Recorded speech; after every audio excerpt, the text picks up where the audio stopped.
Hello बच्चों, welcome to study with Sanjay Pandey sir. बच्चों, हमने अपने लास्ट वीडियो में आपको डिग्रीज ऑफ कंपैरिजन टॉपिक के कंपैरेटिव इनटू पॉजिटिव ट्रांसफॉर्मेशन को सिखाया था। तो आज बेटा हम उसकी एक्सरसाइज करने वाले हैं। जैसे हमारा जो पहला सेंटेंस दिया हुआ है, लिखा है he is richer than I.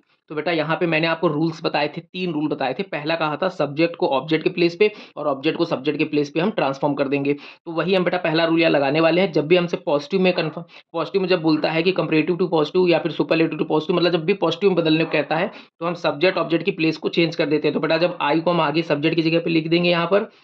Next, अब आई के साथ बेटा यहाँ पर ही के साथ इज आता है, बट आई के साथ क्या आता है, एम। तो आई एम हो जाएगा। नेक्स्ट, हमने दूसरा रूल कहा था कि अगर सेंटेंस में नॉट ना हो तो आपको लिखना है, और अगर नॉट लिखा हुआ है तो आपको हटा देना है। तो बेटा हमारे सेंटेंस में नॉट नहीं है, देखिए ही इज रिचर लिखा है, ही इज नॉट रिचर नहीं है, तो यहाँ पर नॉट नहीं है बेटा, हम नॉट लगा देंगे।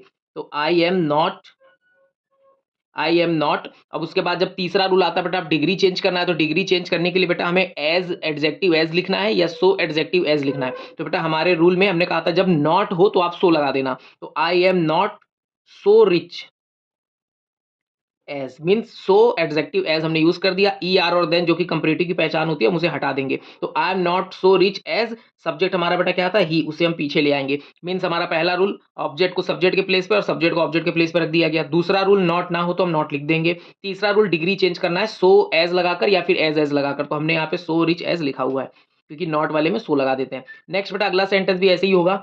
सब्जेक्ट जो हमारा है वो ऑब्जेक्ट के प्लेस पे है और जो ऑब्जेक्ट है सब्जेक्ट पे, तो हमें उसे वापस लाना है। आई को हम आगे ले आएंगे। अब बेटा यहाँ पर देखिए, आपको is am are helping verb नहीं दिया है, आपको यहाँ वर्ब में एस एस लगाकर बनाया हुआ है, यानी प्रेजेंट डेफिनिट का सेंटेंस है। तो इसमें नॉट नहीं है, नॉट लगाने के लिए हम डू या डस का यूज करते हैं। तो आई के साथ बेटा डू यूज होता है, डू। तो हम लगा देंगे आई डू नॉट, हमारा नॉट भी आ गया। हेल्पिंग वर्ब जो अंदर छुपी हुई थी हेल्पिंग वर्ब भी आ गई, डू। तो आई डू नॉट, अब हम लिखेंगे रन, क्योंकि डू के साथ फर्स्ट फॉर्म आती है, आई डू नॉट रन।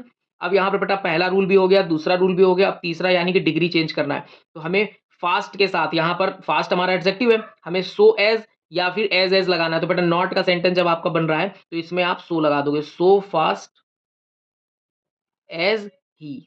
तो सेंटेंस हो जाएगा I do not run so fast as he. Next बेटा हमारा है he is not stronger than you. तो बेटा यू हमारा ऑब्जेक्ट है, आगे ले आइए। ही के साथ इज आता है, बट यू के साथ तो आर आता है ना बेटा, तो यू आर, यू आर। अब सेंटेंस में नॉट हमें पहले से मिल रहा है, तो अगर हमने कहा था अगर नॉट हो तो हटा देना, तो नॉट को हटा देंगे। तो नॉट हटा दिया बेटा। अब तीसरा रूल आता है हमारा डिग्री चेंज, यानी सो एज होता है जब नॉट लिखते हैं हम तो नॉट लिख नहीं रहे, तो हम यहाँ पे एज यूज करेंगे। तो एज स्ट्रॉन्ग, क्योंकि ई आर हट जाएगा बेटा, एज स्ट्रॉन्ग एज, और देन हम सब्जेक्ट को पीछे ले आएंगे यानी ही। तो you are as strong as he, ये हमारा सेंटेंस हो गया।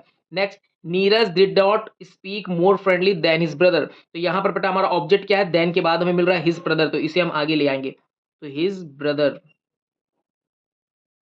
His brother. नेक्स्ट हमारा हो जाएगा डिड नॉट, ये नॉट है, हमें नॉट को हटाना है, तो बेटा डिड भी हट जाएगा, क्योंकि अफर्मेटिव में डिड नहीं आता, वर्ब की सेकंड फॉर्म आती है, तो हमें स्पीक की सेकंड फॉर्म लिखनी है। तो हिज ब्रदर स्पोक, स्पीक की सेकंड फॉर्म क्या होती है बेटा, स्पोक। तो हिज ब्रदर स्पोक, हमारा फर्स्ट रूल भी हो गया, सेकंड यानी नॉट हटाना था वो भी हो गया। अब हमारा थर्ड रूल है डिग्री चेंज, तो हमें मोर और देन को हटाना है। तो जब सेंटेंस में बेटा आपने यूज नहीं किया है नॉट, तो आपको यहाँ पर एज यूज करना है। तो एज फ्रेंडली एज नीरज, हमारा सब्जेक्ट पीछे आ जाएगा।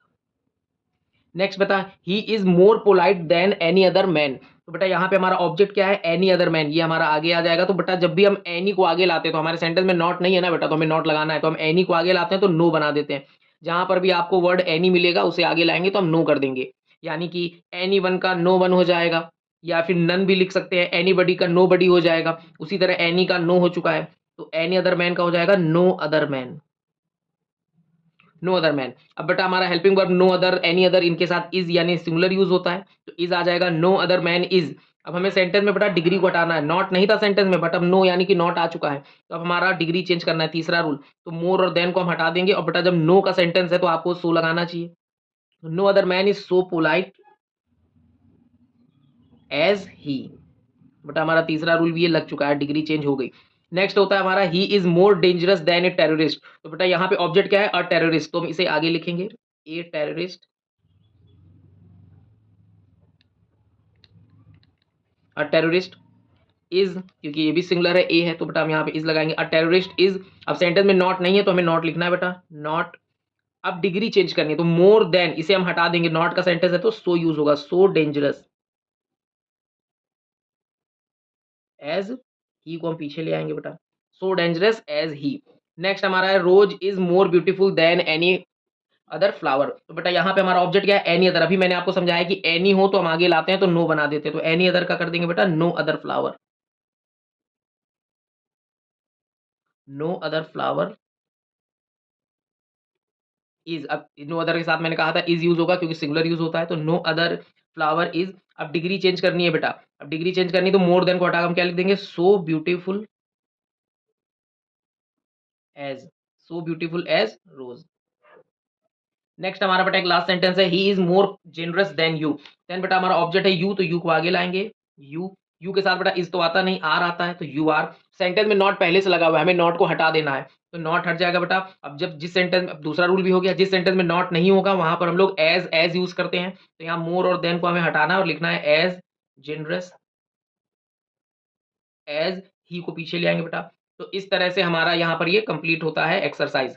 इस एक्सरसाइज़ में बेटा आपको 8 सेंटेंस मैंने दिए जिसे भी कि हमने बनाया है यहाँ पर। तो पहला सेंटेंस हमारा he is richer than I, simple sentence. Next he runs faster, मतलब कि इसमें हेल्पिंग वर्ब आपकी अंदर छुपी हुई थी, हमें उसे बाहर निकालना पड़ा, डू नॉट या डज़ नॉट। तो बेटा आई प्लूरल होता है, इसके साथ डू आएगा। अगर यहाँ सिंगुलर होता कोई ही, शी, इट या फिर कोई नेम होता तो वहाँ पर हम लोग डज़ लगा देते, डज़ नॉट। नेक्स्ट उसके बाद बेटा हमारा जैसे डिड नॉट का सेंटेंस एक आया था, तो डिड नॉट बेटा ये नेगेटिव में डिड यूज़ होता है। जब हम लोग अफर्मेटिव यूज़ करते हैं तो डिड नहीं आता, वर्ब की सेकंड फॉर्म आती है, इसलिए स्पीक की सेकंड फॉर्म स्पोक हो गई थी। बाकी फिर बेटा अगला हमने ये सीखा था कि एनी अदर अगर हमें सेंटेंस में मिल रहा है तो हम एनी को जब आगे लाते हैं तो उसे नो में बदल देते हैं, तो नो अदर मैन हो जाएगा और ये एक सिंगुलर होता है, इसके साथ इज़ यूज़ करेंगे। तो बेटा ये हमारे कुछ सेंटेंस थे। तो अगर बेटा आपको वीडियो पसंद आई हो तो इसे लाइक करें, शेयर करें, ज़्यादा से ज़्यादा लोगों तक इसे पहुँचाएँ ताकि उन्हें भी सीखने का मौका मिले। और बेटा इस चैनल को सब्सक्राइब ज़रूर कर लें और बेल नोटिफ़िकेशन को ज़रूर बेटा प्रेस कर दीजिएगा ताकि उसकी नोटिफ़िकेशन आपको मिलती रहे और आपसे कोई भी वीडियो मिस ना हो जाए। ओके बेटा, thank you so much, have a good day.